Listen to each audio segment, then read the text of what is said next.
A consortium of federal and state agencies are investigating and trying to find the source of a slew of racist, hate-filled text messages sent to mostly Black Americans across the U.S., some of them kids. CNN's Rafael Romo is joining me now with the latest on this. So what are you learning about these disturbing messages? Yeah, and you mentioned kids. There was one case of a 13-year-old. Can you imagine that? And we heard from his mom, and as you can imagine, very worried, very concerned. And the messages appear to have been sent using free phone service and mobile data providers.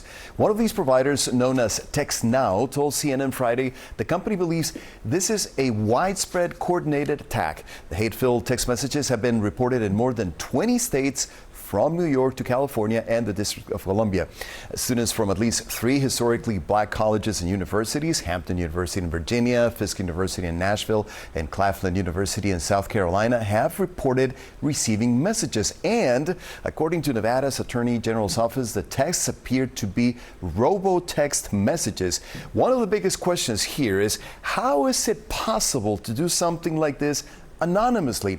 Louisiana Attorney General Liz Murrill told CNN Friday that whether this is a single person or a group, they're using anonymizing software to obscure their location, which makes it very difficult to track them. As you can imagine, this is cause for great concern for those receiving the messages, as well as parents and loved ones.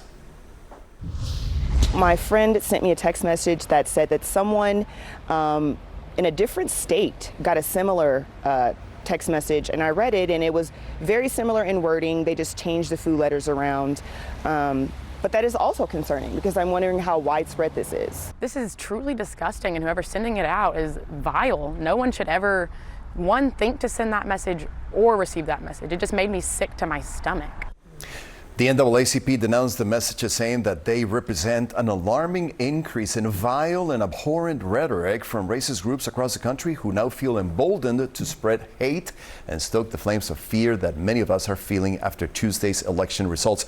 We have also heard from President-elect Donald Trump's campaign spokeswoman Caroline Leavitt told CNN that Trump's presidential campaign has absolutely nothing to do with these text messages. One of the many reasons why the text messages deeply worry many people is that they address recipients by name.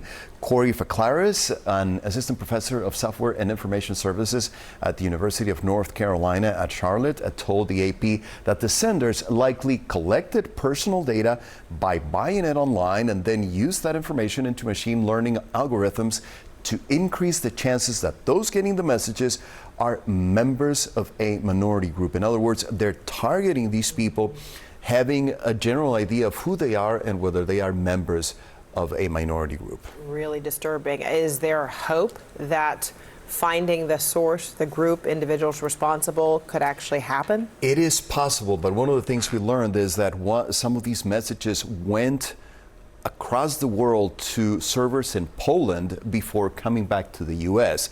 So imagine for law enforcement how difficult it's going to be to actually track all of that and found the original person who sent the message. Okay.